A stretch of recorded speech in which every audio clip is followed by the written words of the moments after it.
Heat of town. Smoke, smoke, smoke, smoke, smoke. I just caught one. What's going on, man? Welcome to the Yeah Podcast. I am your host, Mouthpiece, with the Yeah, you heard me. And welcome to today's show, man. Today is gonna be kind of a long show. Y'all, I'm gonna be going through everything that I feel went on with the Pooh Shiesty Case. I'm also gonna be talking about these copycat ass bloggers that put out this misinformation yesterday, all of them following the leader. And that's where I'm gonna get started, man. So yesterday, a lot of the big vloggers, man, and look, I want to say this, I'm not going at them or trying to start no shit or nothing like that. You know what I'm saying? I'm kind of inspired by these guys. But a lot of the big bloggers put out some false information yesterday. And I believe that they was basically playing follow the leader, man. So, first I'm going to start with Sid Nash because he was the first person that I seen put out this report. And basically the report was about a court date that Pooh Shiesty's dad and Big 30 had on Friday. And in the news clip that he used, basically the news said that the federal prosecutor said that they didn't have any evidence of Big 30 or Lontrell Williams Sr. on camera with any guns or making any threats. And SETI ran with that and made a video saying that the feds say they don't have no evidence on the Pooh Shiesty case. After that, King AK-47 came out with the same video, with the same news clip. Cut to the Chase TV came out with the same video, the same news clip. Academics came out with the same narrative about the same thing.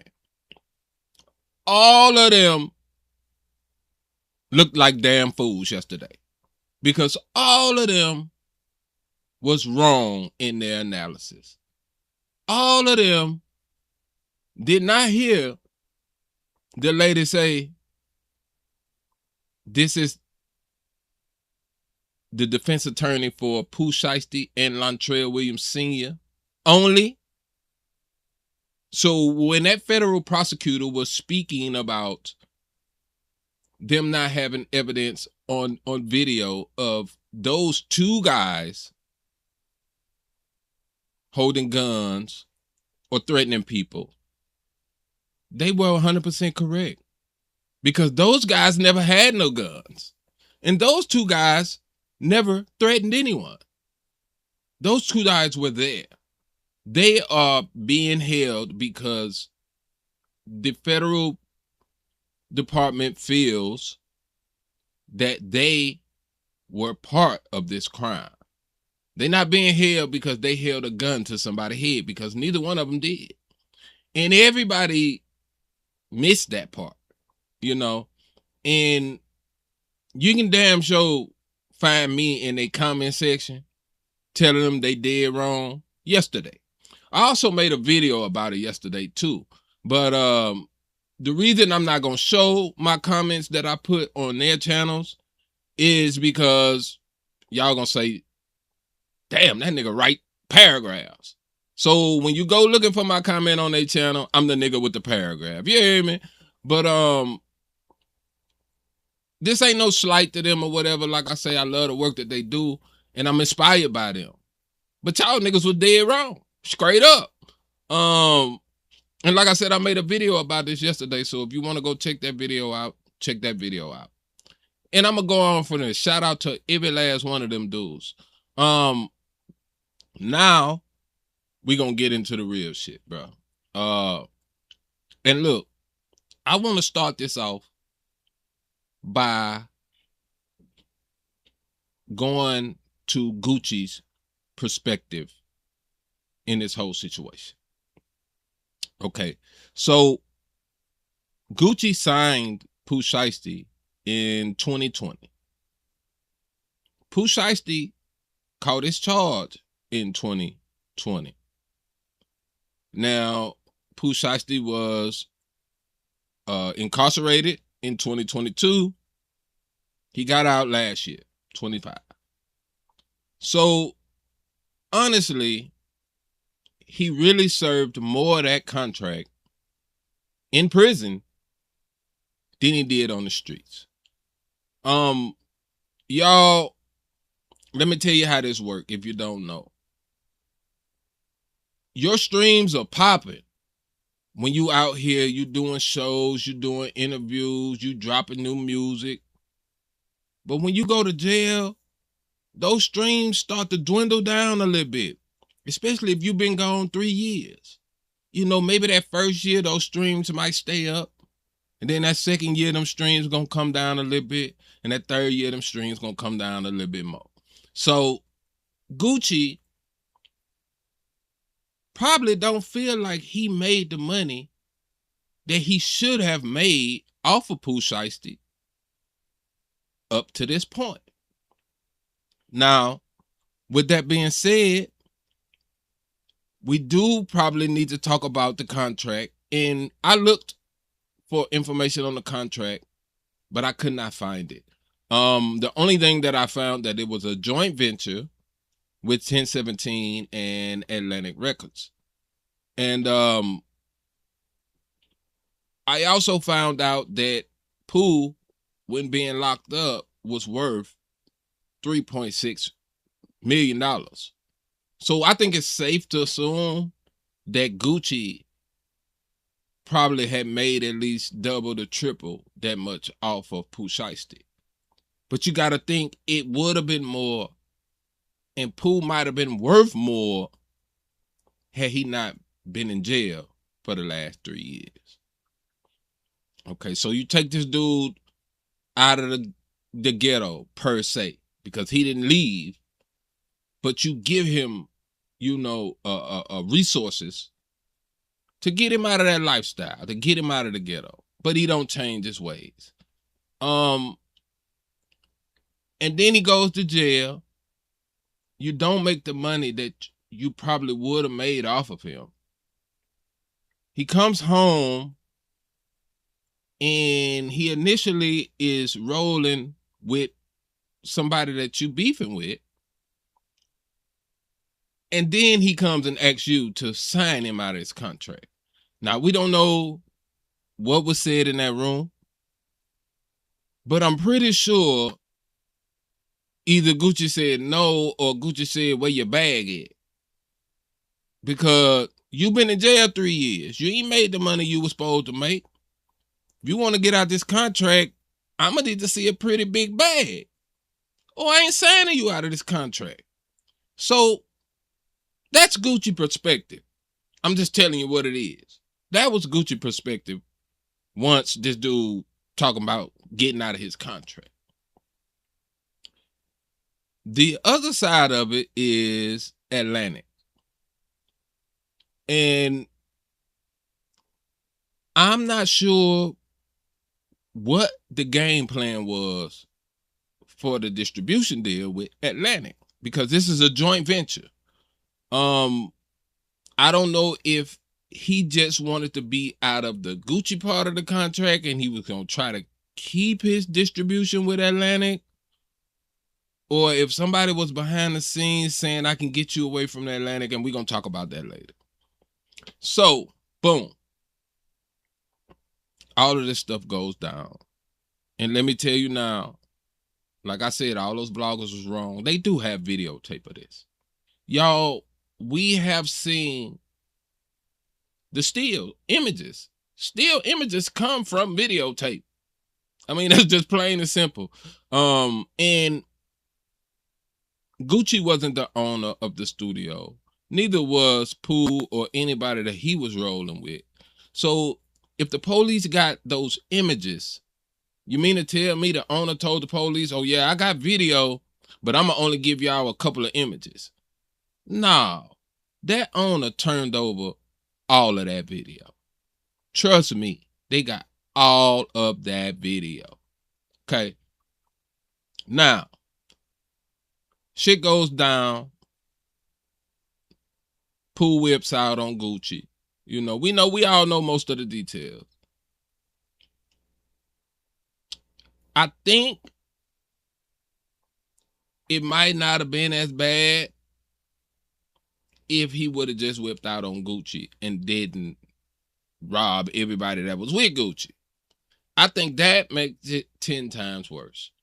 I also believe that Gucci would have told whether they just robbed him or not.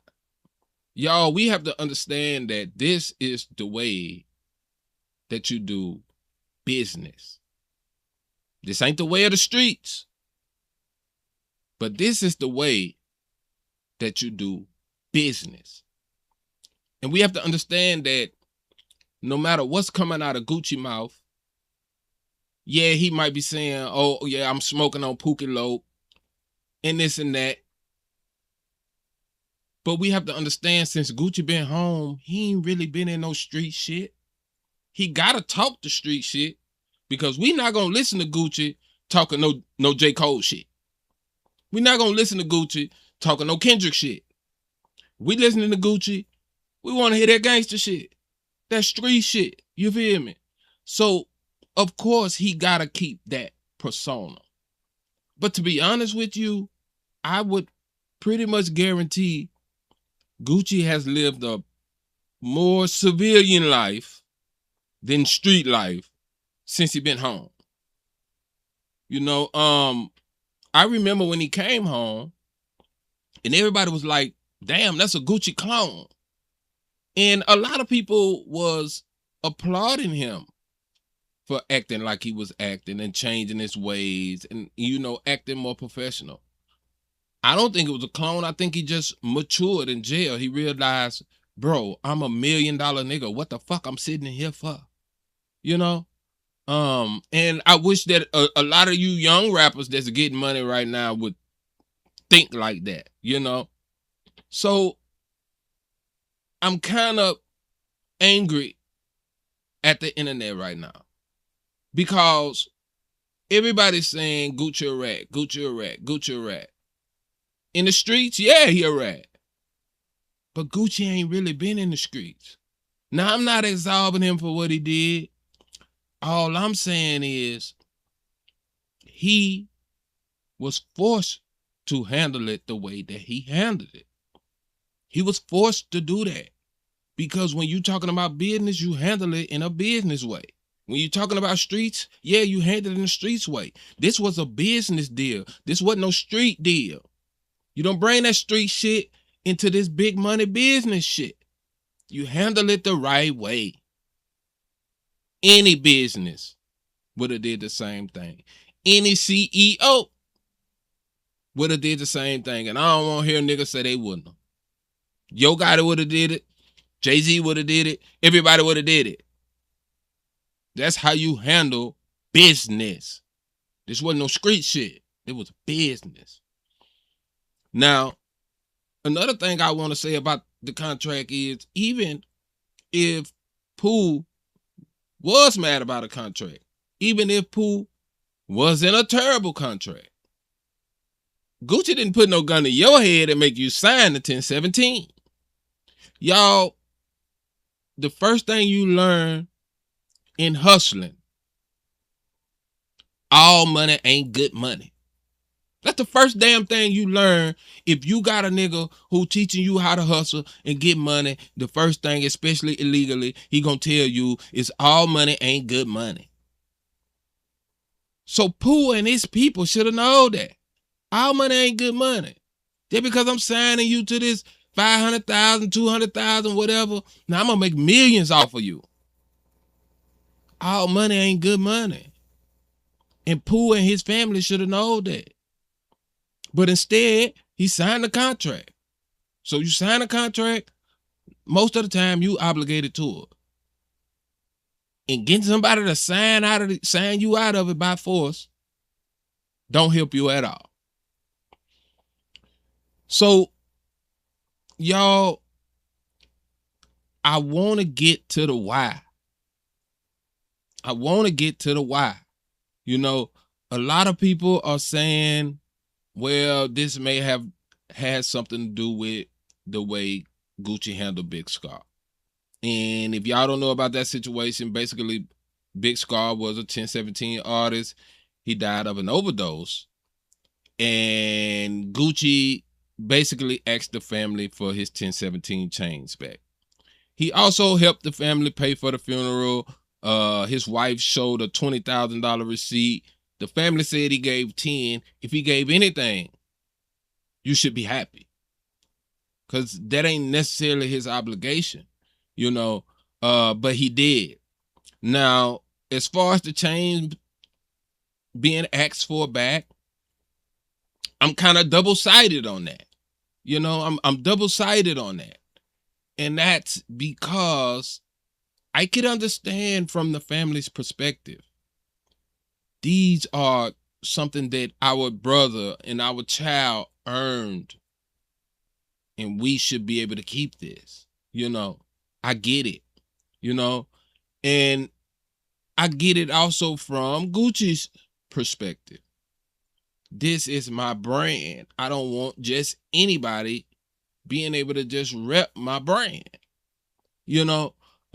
So I get it from both sides, and I think if Gucci may have came with a proposition, and we don't know, but if Gucci would have came as with a proposition, like, look, I'll swap these 1017 chains out for some Big Scar chains, or I'll get a big stupid Big Scar plaque made to put on the wall, like I said the other day in my video, or, you know, I'll pay for the chains and I'll do this, I'll do that.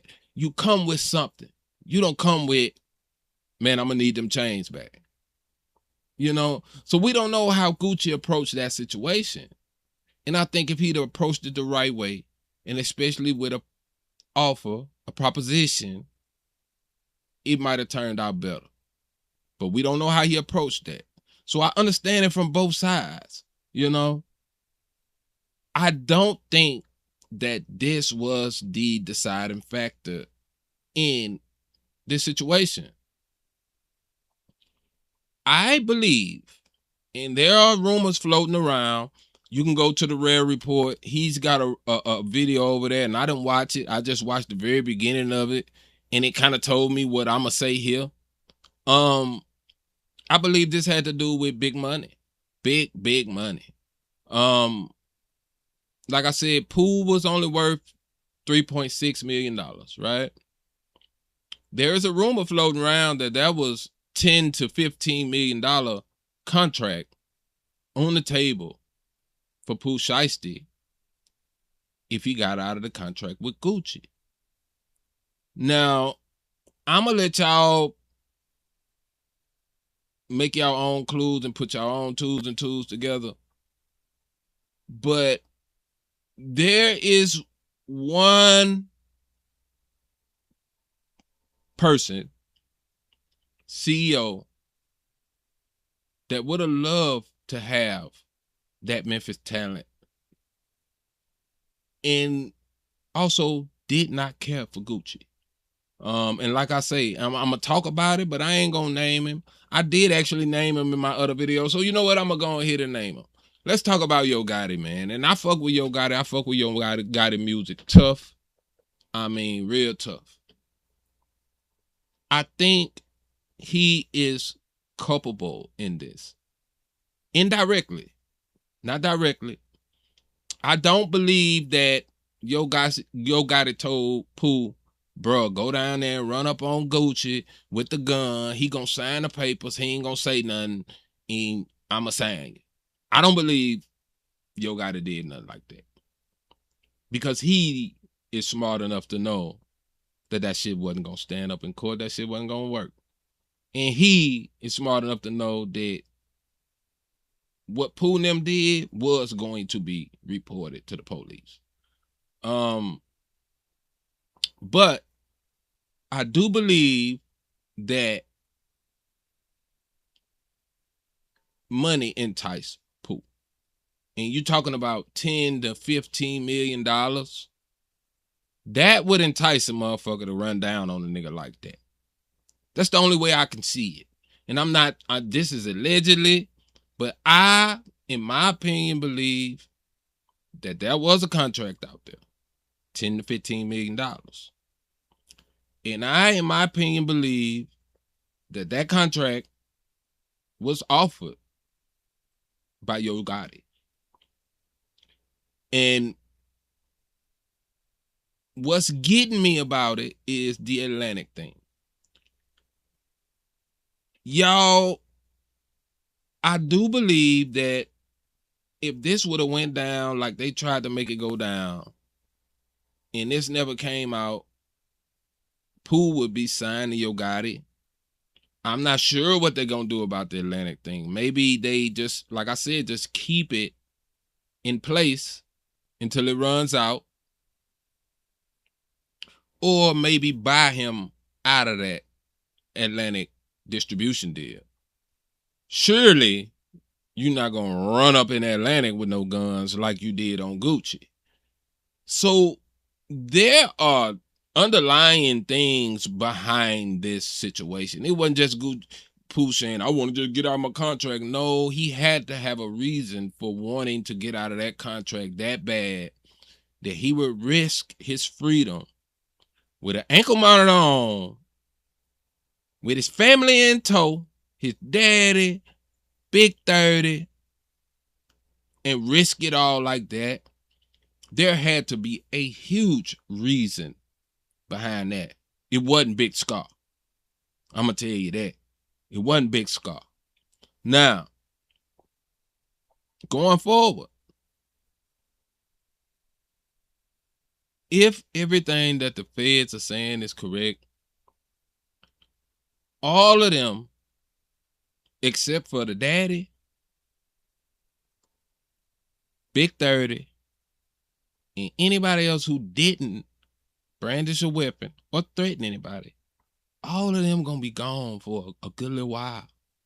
Pooh gonna be gone for a very good little while. And another thing I want to address that came from academics. I watched a little bit of his video about this incident, and of course he was pushing that false narrative too. But he said this. He said, well, the incident happened January 10th. They had the information like January 13th. But the indictment didn't drop until a few days ago. He's saying that actually make it look good on Pooh Shiesty now. Now, y'all, I'm going to tell you a little story about me. I first went to jail, I think I was 20 years old. I went to jail in Houston, Texas. And I signed for some time. I did 3 months. And when I was getting ready to get released, I was taken to extradition court. They wanted to extradite me to Louisiana for another crime. Kind of pertaining to the same crime. And it was really pertaining to the same crime. But, you know, due to interstate commerce laws and stuff like that, it wasn't double jeopardy. They were supposed to come and get me. Now, when you sign extradition papers, they have 14 days to come get you. 14 days. If they don't come get you, that jurisdiction you in has to let you go, and they only own for picking you up and finding you. Well, Baton Rouge waited until the very last day to come and pick me up from Houston. I mean, 24 hours later, I would have been set free. I sat another 9 months in East Baton Rouge Parish Prison. They came and picked me up on the last day. I don't want y'all to believe that the feds' evidence is weak just because it took them 2.5 months to come pick Pooh Shiesty them up. This was done purposely. This is the way that law enforcement play sometimes. Pooh was getting out of the halfway house in a week. In a week after he got locked up, he was getting out of the halfway house. It is not just a coincidence that they just happened to bring this indictment down a week before he was getting out of the halfway house. They been had him. They wasn't going to wait until the last day to get him and allow him to get away. But they did this purposely. They did this purposely, man. This is how they play, man. And yeah, man, this is how they play. So that's my big thing about it, man. That's my whole big spiel about how I feel about this case. And how I feel like it's gonna play out. I personally stopped listening to Gucci years ago, so the rap shit don't faze me out. He wasn't a big figure to me anyway in the rap game, so the rap shit don't faze me personally. You know, it ain't gonna stop me from listening to his music because I wasn't listening to it no way. But I think y'all wrong for calling him a rat when y'all was applauding him for being a businessman and being more mature. And then as soon as when something happened, y'all want him to go back to old Gucci. Y'all want that man to revert back to his ways. Y'all want that man to go do something stupid and be sitting in jail like Dirk. Talking about some get it back in blood. Bruh. That ain't what's happening, man. Anyway, I am Mouthpiece with the Yeah Man. Like and subscribe to the channel. I'm gone.